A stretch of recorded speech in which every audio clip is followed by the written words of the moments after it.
There's something happening that Putin doesn't want you to pay attention to. It's not in Ukraine, it's not in Moscow. It's in a narrow stretch of sea between Iran and the Omani peninsula, more than 4,000 kilometers from the Donbas front line. Ukraine, a country that is being invaded, a country that has spent the past 4 years fighting for every inch of land just to survive, has just declared that it is ready to deploy naval forces to the Strait of Hormuz, not for self-defense, not because they are being attacked there, but to hit Putin where it hurts the most and where he least expects it, his wallet. To understand why this is so dangerous for Moscow, you need to look back at what has happened since February 28, the day the United States and Israel launched Operation Epic Fury. In response, Iran did something the whole world feared but no one dared believe would actually happen. They closed the Strait of Hormuz. 25% of the world's traded oil passes through that strait, which is less than 40 kilometers wide, every single day. When Hormuz closed, oil prices skyrocketed. And when oil prices skyrocketed, there was one country that benefited directly without firing a single shot: Russia. Suddenly, the entire sanctions system that the West had painstakingly built over 4 years to strangle Moscow's war budget began to crumble. And Putin, who was facing the risk of running out of money, suddenly found breathing room again. But Ukraine saw that. And Ukraine had an answer that no one expected: 4 mine-sweeping ships. The question is, how can these 4 ships be a more dangerous weapon against Putin than any missile Ukraine currently has? Stick with me, because the answer will change the way you see this entire war. On April 26, 2026, a source within Ukraine's defense sector told The Times, "We are ready to provide everything." Behind that statement are 4 ships currently docked at the port of Portsmouth in Britain. Not heavy warships, not destroyers or submarines, but 4 specialized minesweepers waiting for orders. 2 of them are named Chernihiv and Cherkasy, of the Sandown class, which were formerly Royal Navy assets before London transferred them to Ukraine in 2023. The other 2 are Melitopol and Mariupol, of the Alkmaar class, donated by the Netherlands and Belgium. And if you think these 4 ships are all Ukraine has, there's one more notable detail. The Netherlands is preparing to transfer a 5th Alkmaar-class ship in June 2026, which will be named Hanichesk, meaning Ukraine is about to operate a complete mine-sweeping fleet of 5 ships, all of which have received proper training. Ukrainian Navy spokesperson Dmytro Pletenchuk confirmed that the existing ships have completed their entire training program and passed NATO compatibility evaluations, meaning they are fully qualified to operate in any multinational coalition without needing any additional adaptation period. On the same day, more than 30 countries gathered at the UK's permanent joint headquarters in Northwood, London, to discuss protecting maritime shipping lanes through Hormuz and Strait that is only 39 kilometers wide at its narrowest point, but carries a quarter of the world's traded oil every day. And among those more than 30 countries, Ukraine was the only one to declare it was ready to participate, even before the meeting began. No hesitation, no conditions, no waiting to see who would go first. Just, we have the ships are ready, say the word and we go.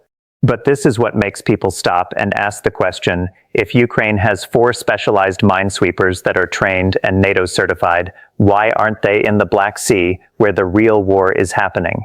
The answer lies in a treaty signed in 1936 in the city of Montreux, Switzerland. The Montreux Convention gives Turkey control over the Bosphorus and Dardanelles Straits, the only gateway connecting the Mediterranean to the Black Sea, and allows Ankara to restrict or completely ban warships from any country passing through during wartime. In February 2022, right after Russia launched its full-scale invasion, Ukraine itself asked Turkey to activate the Montreux Convention, and Ankara agreed. This was the right move at the time. It prevented Russia from sending additional warships from the Mediterranean into the Black Sea to reinforce its Black Sea fleet. But that knife cuts both ways. The same ban also locked in the ships Ukraine received from Britain, the Netherlands, and Belgium. They could not enter the Black Sea, even though their owners were fighting there. The result was a perfect paradox. Russia's Black Sea fleet was isolated, cut off from reinforcements, and gradually worn down by Ukrainian missiles and drones from the shore, while Ukraine's 4 minesweepers sat idle in Portsmouth, waiting for a mission that the Montreux Convention would not allow them to carry out, until now. Because Ukraine has just found a way to turn those 4 years of waiting into a direct economic strike against Putin. But these ships aren't simply ready just because Ukraine says so. There is one country quietly standing behind them, ensuring they can actually fight the moment the order is given. That country is Britain. And London's role in this story goes far deeper than just donating the ships and stepping back. Right now at Portsmouth Port, Ukrainian sailors are operating Melitopol and Mariupol under the direct guidance of the Royal Navy. Not theoretical classroom training, but real sea exercises with real ships under real combat conditions. Britain didn't just hand over the keys and walk away. They are making sure that when the deployment order comes, these ships can operate immediately without needing even one extra day of adaptation. And there is a detail about the ship Cherkasy, the one that was formerly HMS Shoreham of the Royal Navy, that anyone studying mine countermeasures needs to note. This ship is no newcomer to the Middle East. From 2018 to 2021, Cherkasy completed 3 continuous years of deployment in the region, specializing in protecting commercial shipping lanes and handling mines in deep water using a special sonar system that can be detached from the hull and lowered to depths that fixed hull-mounted sonar cannot reach. Chernihiv belongs to the same Sandown class, so there is reason to assume it carries the same capabilities. These are not ships being sent to Hormuz to learn on the job. These are ships that have already done the job in that very same sea, facing those very same challenges. On April 17th, British Prime Minister Keir Starmer declared that Britain and France would deploy a strictly defensive mission to protect freedom of navigation in Hormuz, and would do so as soon as conditions allow. That coalition is now bringing together more than 30 countries, with planning meetings taking place at the permanent joint headquarters in Northwood. But this is what needs to be understood about the phrase Starmer chose, strictly peaceful and defensive, because it is not a simple description of the mission's nature. It is a carefully calculated diplomatic signal. In the context of the United States conducting Operation Epic Fury, any European country sending ships into the Gulf risks being interpreted as a combat ally of Washington, a position no European government wants to be in right now, given the domestic political and international diplomatic consequences that come with it. Strictly peaceful and defensive is Starmer's way of drawing a clear line. We are there to protect commercial shipping, not to fight Iran. And Ukraine's presence in that coalition makes that line even more convincing. Because Ukraine is an invaded country with no oil interests in the Gulf and no history of military intervention in the Middle East, a country like that joining a maritime mission can only be interpreted one way. They are there for global security, not geopolitical gain. That is the political legitimacy that Britain and France cannot create for themselves, but which Ukraine brings naturally. And while negotiations about the minesweepers are still ongoing, Ukraine has quietly proven that they are not just making promises, they are taking action. The SkyMap system, Ukraine-developed drone command and control technology, has been deployed at Prince Sultan Air Base in Saudi Arabia, with Ukrainian specialists directly training American troops on site. This happened just a few weeks after Trump declared on Fox News that the last person we need help from is Zelensky.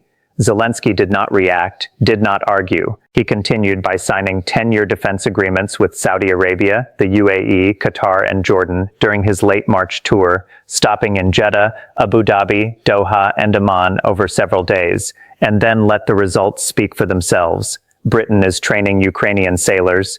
Ukraine is protecting American bases with its own technology, and together they are building a coalition that 6 months ago no one thought Ukraine could join. This is an identity transformation happening in real time, from an aid-receiving nation to a security partner capable of deploying forces anywhere in the world.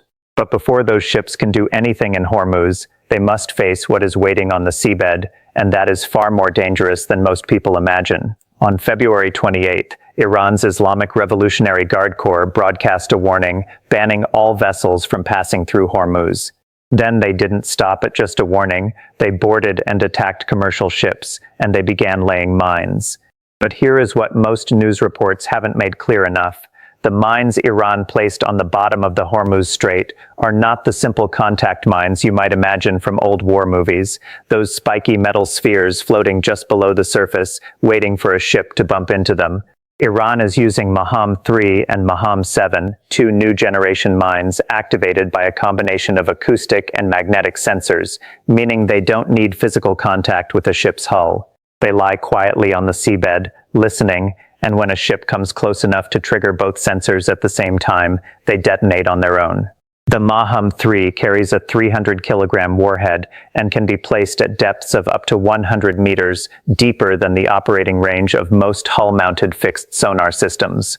The Maham-7 is slightly smaller, with a 220-kilogram warhead designed for shallow waters, and has one more worrying feature: a specially shaped conical body built to scatter sonar signals, making it harder to detect using conventional passive sweeping methods.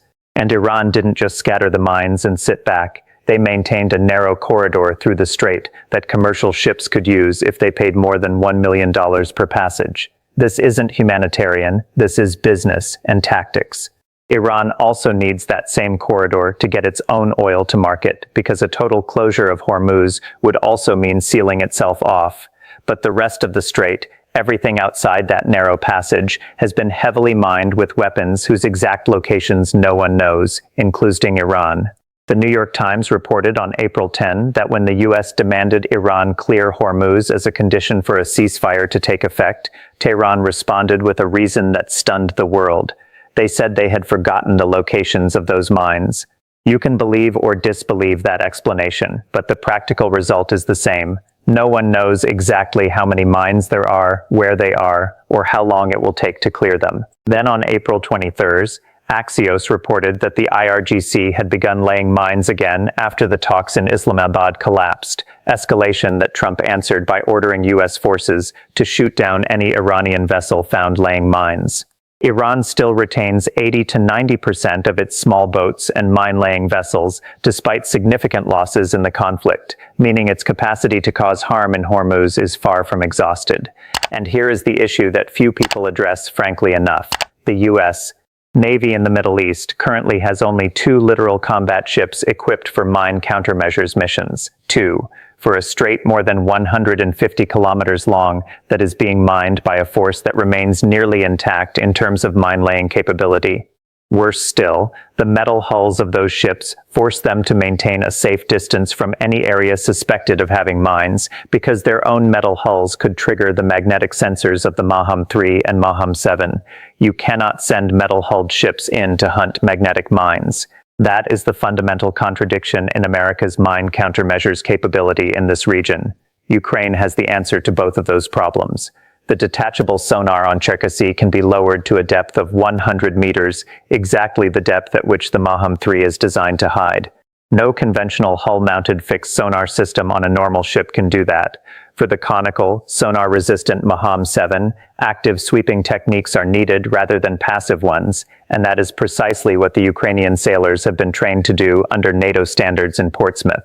In addition, Ukraine has developed the TLK-150, a small mine countermeasures drone from the company Toloka, specially designed to operate in real combat environments, including GPS jamming, the very thing that Western unmanned systems once failed at during a training exercise in the Black Sea, when Ukraine activated its jamming systems and all the Western drones lost orientation and went dead in the water after running out of battery. Ukraine has spent 4 years fighting in an environment of dense electronic jamming, and they have built technology to survive in it. The mines are dangerous. There is no denying that. But the person who is most worried about those mines actually being cleared is not the shipping companies calculating insurance premiums. It is a man sitting in Moscow looking at the oil price chart every morning. To understand why Putin is furious, you need to understand where he stood before Operation Epic Fury erupted. At the beginning of 2026, for the first time in many years, Russia's war economy machine began to be truly strangled. The G7 had capped Russian oil at $46 a barrel, and the tightened measures targeting the Shadow Fleet, the system of tankers of unclear origin that Russia used to evade sanctions, were starting to have real effect. In February 2026 alone, Russia lost about $1.5 billion in oil revenue compared to the same period the previous year. Export volume dropped to 6.6 million barrels per day. The financial machine feeding the war in Ukraine was being slowly squeezed. exactly according to the plan the West had patiently built over 4 years. Then February 28, 2026 arrived. Operation Epic Fury began. Iran closed Hormuz. And within less than 2 weeks, that entire 4-year sanctions project began to crumble. When global oil supplies suddenly lost 25% of traded volume, crude oil prices skyrocketed to $124.67 a barrel, the highest level in many years. At that price, the G7's $46 cap no longer meant anything. No customer needed to respect the price cap when the market was paying nearly 3 times higher. The Financial Times estimated that in early March alone, Russia earned an extra $150 million per day compared to before Hormuz was blocked. $150 million every day flowing into the budget of a government that needed money to sustain the war. The Chatham House Institute openly called the war in Iran an economic gift to Putin, and they were not wrong.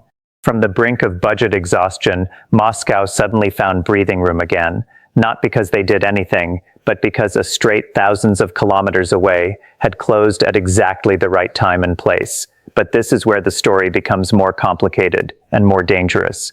The U.S. has accused Russia of providing intelligence to Iran about the positions of American warships and aircraft in the region, meaning Moscow was not just watching and benefiting from afar. They were actively participating in that war in a way that no one could officially call direct involvement.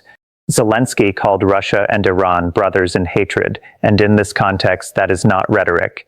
These are two governments coordinating with each other to prolong a crisis from which both benefit. Iran keeps Hormuz closed to gain negotiating leverage, while Russia benefits from high oil prices to fuel its war. This is not two separate conflicts happening in parallel, it is a coordinated dual economic front in operation. And Ukraine saw that. That is why they are striking from both ends. On one hand, Ukraine continues to attack Russian oil export facilities on Russian territory, directly targeting the infrastructure Moscow uses to turn oil into cash. Every facility hit is a portion of that $150 million per day revenue stream cut off before it can reach the budget. On the other hand, the 4 minesweepers in Portsmouth are waiting for orders to do something technically simple, but with enormous geopolitical impact. Clear what Iran has sown so that Hormuz can reopen. Look at the chain of cause and effect in both directions, and you will understand why this move is keeping Moscow awake at night. In the forward direction, when Hormuz is closed, global oil supply drops, prices rise to $124, the G7 cap becomes ineffective, Russia sells oil at market prices, the war budget is revived, and the war in Ukraine continues to be funded. In the reverse direction, when Hormuz opens, oil supply recovers, prices fall, the G7's $46 cap becomes effective again. Russia loses $150 million per day compared to current levels, and Moscow returns to exactly the situation it was in during February 2026, meaning it stands on the brink of war budget exhaustion once more. Ukraine's 4 minesweepers, if deployed and successful in their mission, are the first step toward pulling that chain of cause and effect in the reverse direction. No need to fire a single bullet onto Russian territory. No need for long-range missiles. No need for new aid. Just 4 ships doing their job in a strait 4,000 kilometers from Ukraine, and Putin's war finance machine starts bleeding again.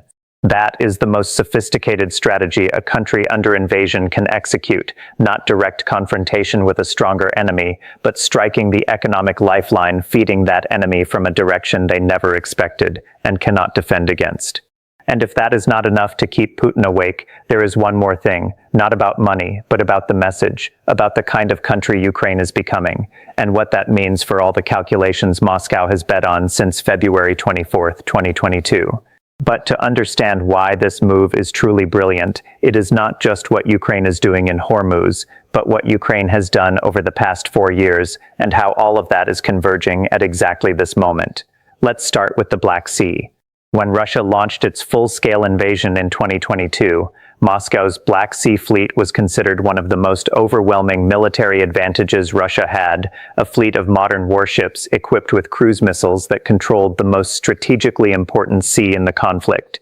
Ukraine had no significant navy to oppose it. No one thought that could change. 4 years later, Russia's Black Sea Fleet has lost about one-third of its forces and has been forced to withdraw from its main base in Crimea, not because Ukraine sank them with warships, but with Neptune missiles launched from shore, remote-controlled Magura drones, and unmanned surface vessels ramming straight into targets.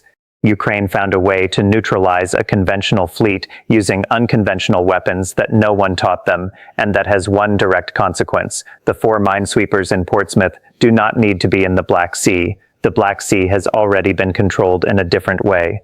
So what are those ships doing? They are being reallocated to where they create the maximum strategic value at exactly the moment the world needs them most. And that is not all Ukraine is deploying in this region. Zelensky declared that Ukraine can contribute additional unmanned surface drones and anti-drone systems to protect commercial shipping through Hormuz, in addition to the minesweepers. 201 Ukrainian military specialists are operating in the UAE, Qatar, and Saudi Arabia right now, with another 34 ready to deploy, all at the request of their partners, including the United States, even though Washington had previously publicly rejected that help. SkyMap is protecting American bases in Saudi Arabia. 10-year defense agreements have been signed with Saudi Arabia, the UAE, Qatar, and Jordan.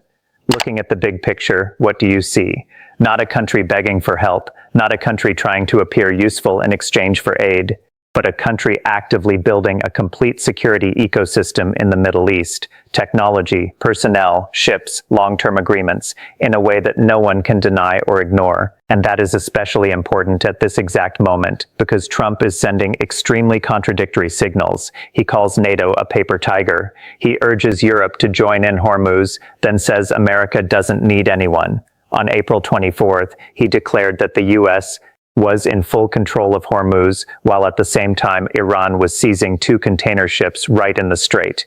In a context where no one is sure where Washington will stand the next day, Ukraine fears that Trump might change his position on Kyiv and reach a deal with Russia to get out of the mess in the Middle East. That is the real reason why Ukraine acted so quickly, declaring readiness even before the April 22 conference began. Because every day Ukrainian ships operate in Hormuz is a day Ukraine is investing in its relationships with Europe, with the Gulf states, and with Washington itself, proving through action that Kyiv is a reliable partner, not a burden that needs to be resolved. And here lies the deepest message this move sends to Moscow. Putin launched the invasion in 2022 based on one assumption: Ukraine is a weak, dependent country with no independent strategic capability, and the war would end in a few days. 4 years later, Ukraine is neutralizing the Russian fleet in the Black Sea without warships, protecting American bases in Saudi Arabia with its own technology, signing decade-long defense agreements with 4 Gulf states, and preparing to deploy naval forces to a strait 4,000 kilometers from the front line to directly attack the revenue stream feeding Russia's war. The Montreux Convention doesn't matter. The Black Sea doesn't matter. Ukraine can strike Putin's interests anywhere on earth, and they are doing it not through brute force, but through strategy. That is what is truly keeping Putin awake at night. But all of this can only happen when one condition is met, and that condition at this moment is in its most fragile state possible. That condition has a specific name. Operation Epic Fury must end. Britain and France have made it clear that they will not send a single ship into Hormuz while armed conflict is still ongoing, and this is not cowardice or indecision, but cold political calculation that any European government would make in this situation. No prime minister wants to stand before their parliament and explain why sailors from their country died in the Persian Gulf in a war that Washington started without consulting its allies. The risk is twofold: real danger to sailors' lives, and political danger of being interpreted as a combat ally of the United States in a war that is dividing European public opinion. Therefore, the condition is clear: wait until the guns fall silent. And even if that happens, even if the deployment order is approved the next day, it will still take many weeks for those ships to travel from Portsmouth to Hormuz. The geographic distance cannot be shortened by political will. The timeline of this entire mission depends on a chain of events that no one fully controls. So where does the diplomatic situation stand? Reuters reported on April 21 that the U.S. extended the ceasefire indefinitely to create more space for negotiations. It sounds positive until you look at what happened right after. PBS reported on April 25 that the latest round of talks in Pakistan had failed. Iranian Foreign Minister Arakchi left Islamabad. Trump canceled his special envoy and declared that Iran just needs to pick up the phone and it's done, no need for anyone to fly to Pakistan. Arakchi responded on social media with a sentence that said it all. He still hasn't seen the US truly serious about diplomacy. Then, on April 29, news emerged that put the entire story in a completely different light. CENTCOM officially requested the deployment of Dark Eagle hypersonic missiles to the Middle East. The first time in history this weapon system has been requested for an actual combat theater. The reason? Iran had moved its missile launchers outside the range of PRSM, the weapon the US had just used in combat for the first time in this very war. On April 30 and May 1st, Trump stated that the U.S. may need to resume war with Iran. As of now, the ceasefire has been extended indefinitely on paper, but in reality, a dual blockade is being maintained. The U.S. is blockading Iranian ports. Iran is blockading the Gulf, and neither side shows signs of being ready to concede first. This is what optimists about peace prospects often overlook. Iran is trapped in an internal contradiction with no easy escape. They need Hormuz open to sell oil and sustain an economy under double pressure from the U.S. blockade and war costs. But Hormuz is also the only bargaining chip they have left in negotiations with Washington. If they open Hormuz before reaching a deal, they lose leverage and have nothing left to trade for concessions from the U.S. side. That is why the rounds of negotiations keep failing, not because of lack of goodwill, but because the structure of the problem itself is contradictory. Two sides negotiating over the very thing that one side cannot release before receiving guarantees, and the other side cannot guarantee before that thing is released. Meanwhile, every day that passes with Hormuz still closed is a day Putin grows stronger, Russia's war budget grows thicker, and the hidden race between the speed of diplomacy and the speed of Moscow's financial exhaustion is tilting in the wrong direction. No one knows when those ships will actually leave Portsmouth. It could be a few weeks. It could be much longer if Dark Eagle is deployed and the guns start firing again.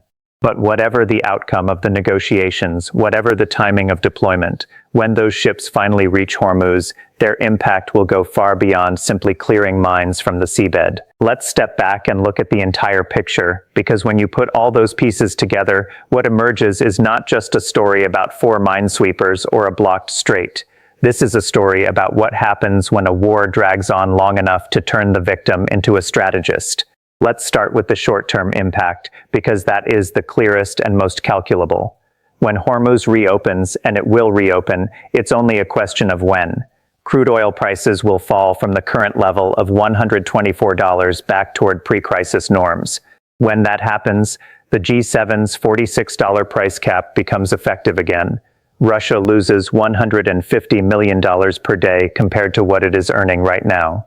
Moscow returns to exactly the situation of February 2026, standing on the brink of war budget exhaustion, with the shadow fleet squeezed tight and oil exports declining. Ukraine does not need any additional aid package, does not need any new weapons shipment to create that outcome. Just 4 minesweepers doing their job in a straight 4,000 kilometers from Kyiv. Looking at the medium term, what is happening is far more profound. Ukraine is becoming a substantive member of the European Maritime Security Coalition, not on paper, not in diplomatic statements, but with real ships, real sailors, and real specialists operating in 3 Gulf countries right now. 201 drone specialists in the UAE, Qatar, and Saudi Arabia. SkyMap is protecting American bases, 10-year defense agreements with 4 countries, and soon, 4 minesweepers in Hormuz. This is not a one-off mission. This is the foundation of a long-term security presence in a region where 6 months ago no one thought Ukraine had any role. Relations with the Gulf will deepen. Standing with NATO and Washington will strengthen.